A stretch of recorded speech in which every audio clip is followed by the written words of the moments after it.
Inflation in the United States accelerated in September, with the cost of housing and other necessities intensifying pressure on households, wiping out pay gains that many have received and ensuring that the Federal Reserve will keep raising interest rates aggressively. Consumer prices rose 8.2% in September compared with a year earlier, the government said Thursday. On a month-to-month basis, prices increased 0.4% from August to September after having ticked up 0.1% from July to August. Yet excluding the volatile categories of food and energy, so-called core inflation jumped last month, a sign that the Fed's 5 rate hikes this year have so far done little to cool inflation pressures.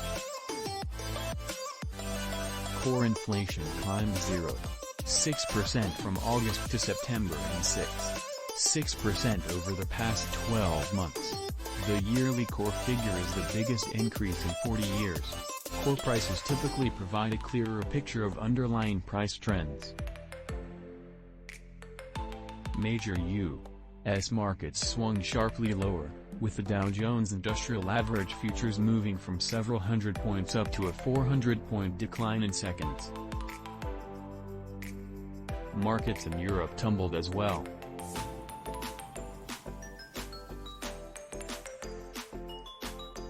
Thursday's report represents the final inflation figures before the November 8 midterm elections after a campaign season in which spiking prices have fueled public anxiety, with many Republicans casting blame on President Biden and congressional Democrats.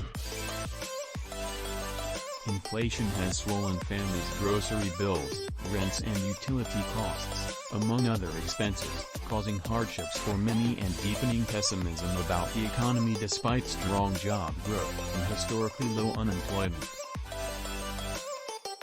As the election nears, Americans are increasingly taking a dim view of their finances, according to a new poll by the Associated Press-NORC Center for Public Affairs Research. Roughly 46% of people now describe their personal financial situation as poor, up from 37% in March. That sizable drop contrasts with the mostly steady readings that had lasted through the pandemic. The September inflation numbers aren't likely to change the Fed's plans to keep hiking rates aggressively in an effort to wrest inflation under control. The Fed has boosted its key short-term rate by 3 percentage points since March, the fastest pace of hikes since the early 1980s. Those increases are intended to raise borrowing costs for mortgages, auto loans and business loans and cool inflation by slowing the economy.